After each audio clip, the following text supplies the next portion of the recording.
Glad you're watching Newsfeed. This sixth day of March 2023. A very good afternoon to you. I trust you're doing well. My name is Flora Limuki. Let's kick off this live broadcast. Pokot community professionals have protested over the Pokot bandits tag, claiming the word is commonly used in reference to criminals from the community. They noted that the use of war terms is fueling animosity among warring communities in the region. Professionals have also faulted a section of church leaders for associating them with the Pokot community with banditry.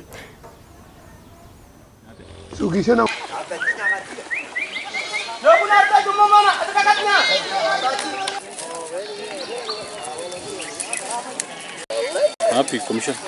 Watu wamekuwa wametubrand sisi kama bandit. Sasa hizi hakuna kijana ambaye anatoka West Pokot ambaye ID yake inasema he is from West Pokot atapewa kazi huko Kenya. Vijana wengi wanapiga simu wanasema ya kwamba wakipeleka ma CV zao huku hivi makampuni zingine, ila tu wakiona manager akiona mtu anatoka West Pokot wametubrand sisi ni wezi. Sasa vijana wetu wapati opportunity. Sisi tunaomba kuwa hata watu serikali muangalie hizi social media. Na tunaomba muweke sana security huko chini. Ichunguze hata CID mumwage huko chini kama ni sisi wa Pokot ama ni watu wengine. Viongozi wetu wakiongeza hai watashikwa wataenda ndani. Mtu akisonga hivi wanaambia kuja record statement. Hata MCS wanaambia mkuja mu record statement. Now they are very innocent. Unfortunately, what we have seen at the moment, the government has taken deliberate measure of targeting Pokot people. The operation is not seen in the other counties. We have also seen a serious media propaganda against Pokot people. We have seen religious leaders led by Ole Sapit saying that Pokots are bandits. We wish to clarify that Pokots are not bandits. The Evangelical Alliance of Kenya Council of Elders have tightened the nose on the promotion of homosexuality earlier today at the Biblical House in Nairobi, fueling a raging debate about whether same-sex relationship should be permitted to register as an association in the country. Speaking during the press conference this morning, the church leaders led by Bishop Mark Kariuki announced that the church leaders would launch an initiative to contest the Supreme Court's decision on the formation of the LGBTQ associations, saying their plan will not involve collecting up to 10 million signatures in order to reverse the decision through a referendum. We therefore petition the Attorney General to immediately invoke the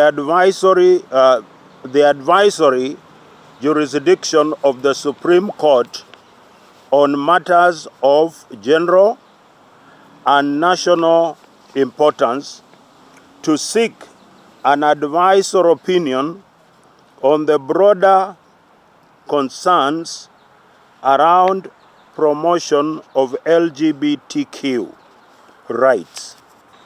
Out of our concerns from this ruling, we are in the process. We have been consulting with our technical team on what needs to be done. Therefore, we are telling the church and Kenyans as at large that we will be coming to you in a short while, because we are decided we are going to collect the signatures to go for a referendum, so that that which has been done wrongly can be undone. A Christian country, and we cannot accept those kind of acts to be accepted, because when we read the Bible, when people in those early days behaved that way, they were all destroyed by our Creator God. We don't want Kenya to fall under those, mess. We want to walk in holiness and declare holiness to cover Kenya. And Speaker of the National Assembly, Moses Wetangula, has led a section of leaders to fault the LGBTQ ruling. Wetangula spoke during a church service at St. Peter's Mbere in Chicago and noted that MPs were categorical that same-sex marriages go against the Constitution. They also observed that during the crafting of the 2010 Constitution, the church ensured that the clause on marriages was clear about family.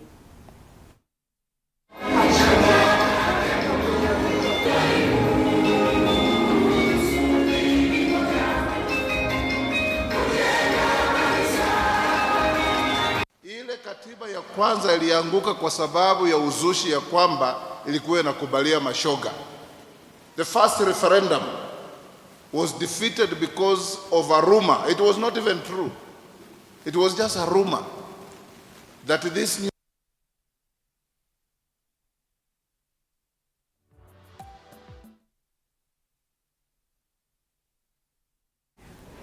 Moving on, Kirinyaga Women Representative Jane Njeri has set up a desk and a helpline to deal with issues of gender-based violence, teenage pregnancies, and mental health issues. Njeri says cases of GBV have been on the increase in Kirinyaga County, and so are the resources put in place will help the victims who some unfortunately died by suicide. Speaking while launching the 90-day awareness campaign against gender-based violence, teenage pregnancies, and mental health, Njeri urged community leaders and stakeholders in the health sector to help in fighting against the violence in the community. Create a relationship with your children. Treat your children, not just your children, but treat them as your friends. So that when they go the psycho problems, they'll be able to tell you, they'll be able to have confidence in you that you can support them. Mapenzi sio vita. Kama umempenda mtu, unampenda bwana yako, unampenda bibi yako, mpe heshima na ile heshima ambayo anastahili. Maanake ukimpiga, kesho utaenda utoe bibi mwingine wapi? Yeye ndio mama watoto wako, ndio anapika, ndio anakupakulia, ndio anaosha nguo zako. Hata kitandani si unajua anafanya kazi nyingine. Kwa hivyo jamani, si ndio?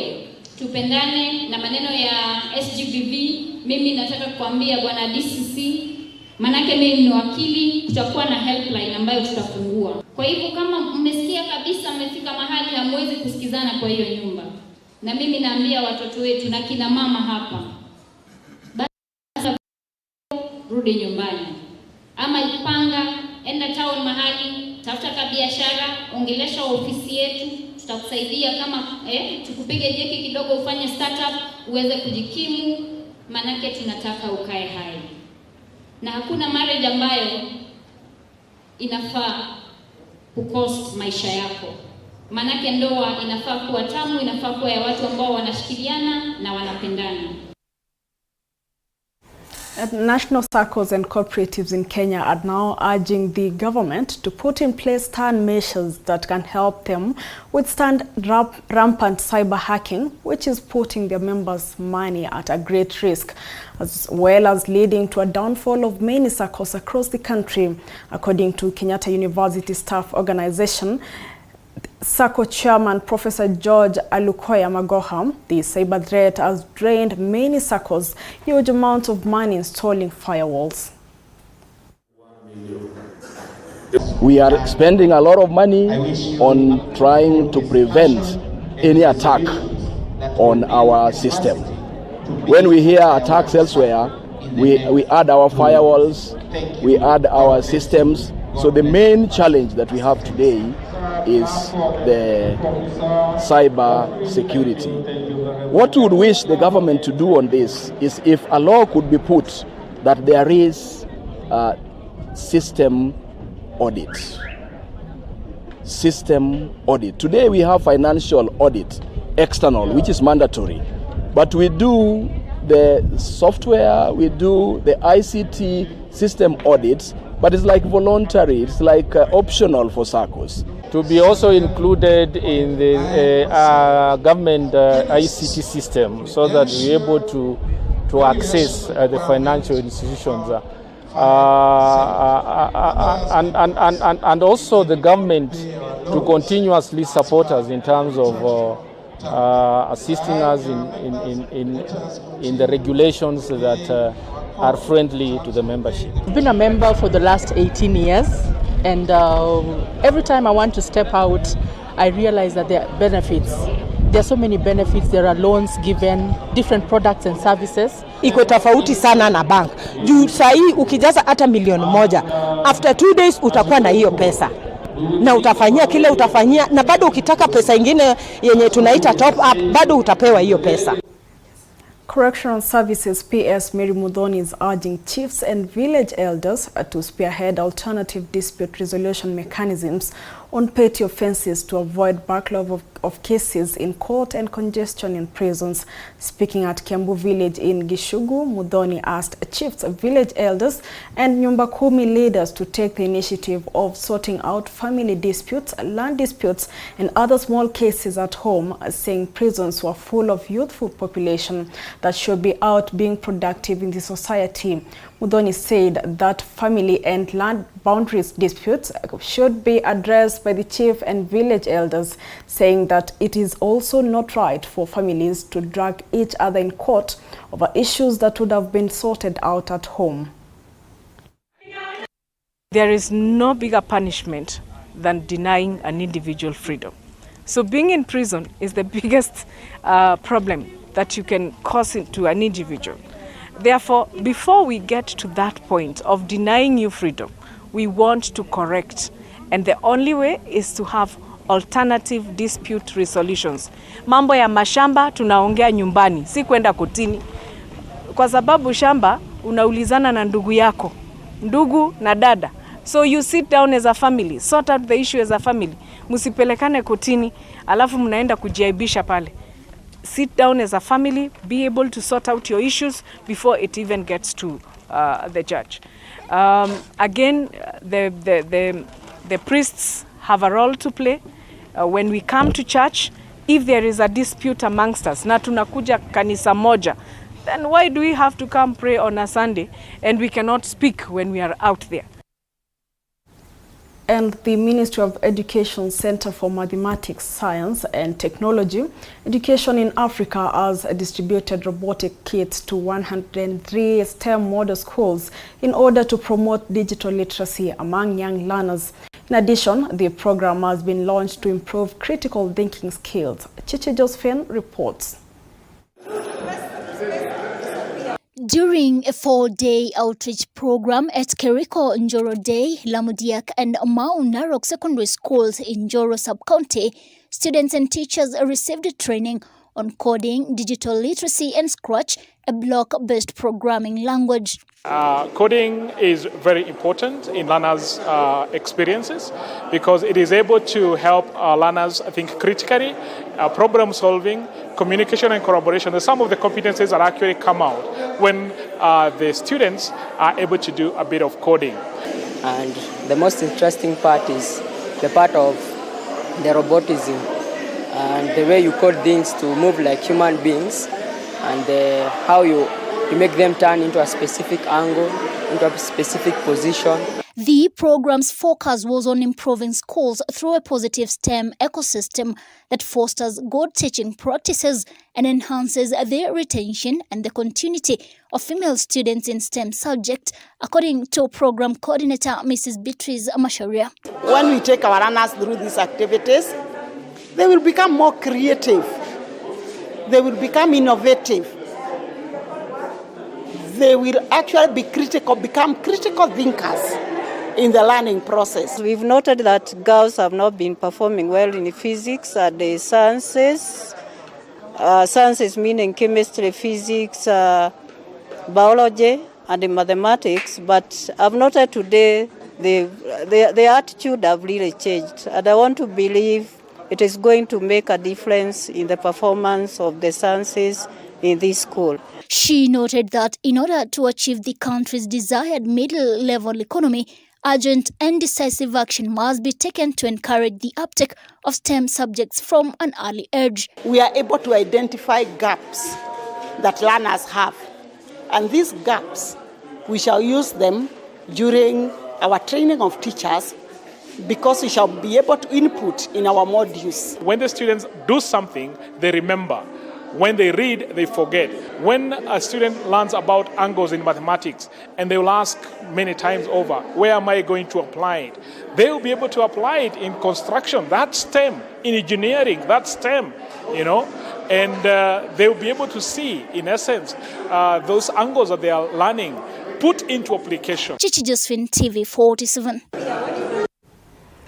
Parents in Turkana East, which is among the affected areas due to banditry, have benefited from a disbursement of school bursaries through the Office of the Area Member of Parliament. The National Government Constituency Development Fund, NGCDF, has set aside more than 35 million shillings to benefit school-going learners in the area.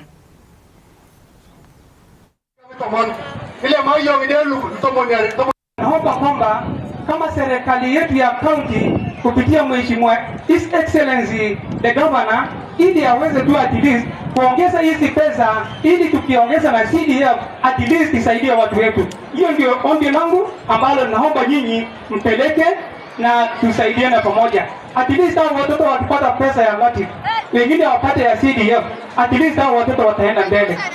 Tutasukumana na ule mzazi yeyote ambaye hapeleki mtoto wake shule. Na hiyo rais amesema na amepitisha kwa kila idara ya serikali ambayo inahusika. Kwa hivyo wewe usikuwe mmoja wao ambaye utashikwa na hayo. Wengine wamefanya watoto ndio wakutafuta chakula kwa bomu. Sikatai, lakini hii mtindo ambayo asubuhi saa 12 wengine wanaenda shule na wengine wamebeba nyasi wanapeleka lokori mkomeshe. Machifu, hiyo ni kazi yenu, sio yangu. Mimi nataka niambiwe leo tumeshika watoto 12 tumerudisha shule. Mimi nitafurahia na serikali itafurahia. Kwa hivyo ni wajibu ya kila mtu apeleke mtoto shule. And at least 200 young innovators and business developers have converged in Mombasa County to seek solutions and best practices for sustainable entrepreneurship in a country that is constantly affected by inflation. The annual summit, organized by the Youth Empowerment Program Initiative, notes that inadequate capital to start or run a business has killed many ideas capable of employing and creating solutions for communities. The entrepreneurs in attendance got a chance to receive information resources from various experts while also showcasing their commercial activities. On the other hand, the youth have been called upon to shun crime and seek empowerment from various communities' grassroots programs. The market grows because of innovation. Infrastructure grows because of innovations. Market grows because of innovations. So we really value the importance of entrepreneurs, and we want to give them a chance to experience and grow their businesses by learning from people who are rich in network and are rich in experiences through this summit.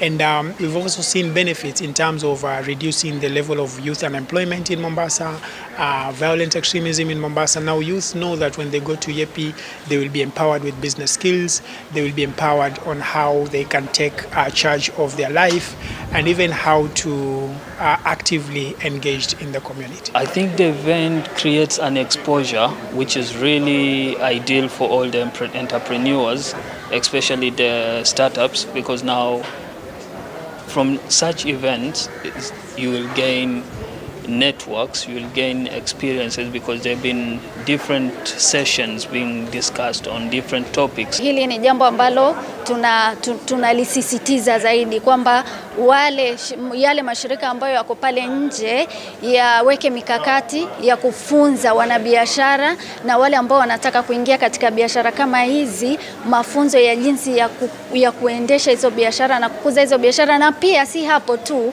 waunganishe na wale ambao watanunua hizo bidhaa.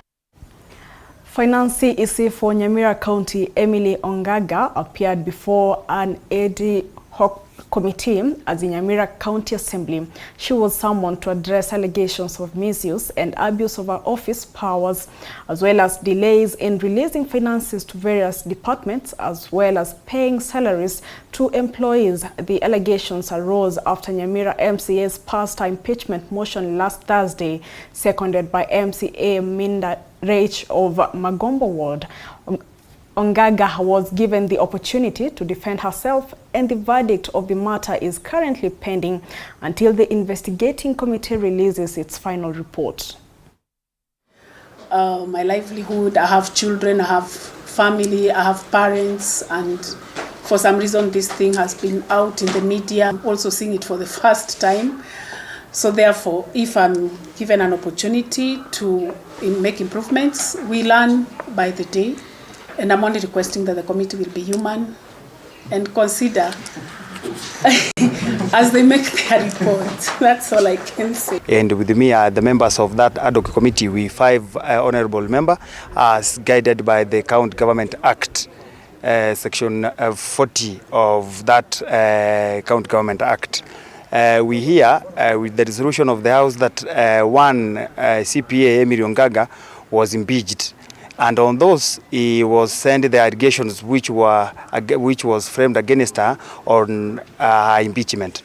And for that is why she was invited. Once this committee was also appointed, she was also invited to come and shed more light on the allegations laid against her. So you give us some few days, and we want to promise you that we'll have to give the House a really good report, which I'm very sure many of you are aware. And I want to believe that at the end of the day, we'll come up with something which will make sure that won't haunt any of us, people of Nyamira, the honorable members, not even the member of the executive.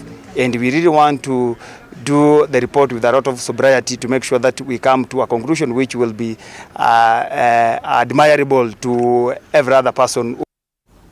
Elsewhere, a group of environment conservants in Malindi Sub-County, Kilifi County, have slammed the government for allowing the transportation of baobab trees to Georgia. According to the group, the government has gone against its conservation policy of planting at least 15 billion trees every year.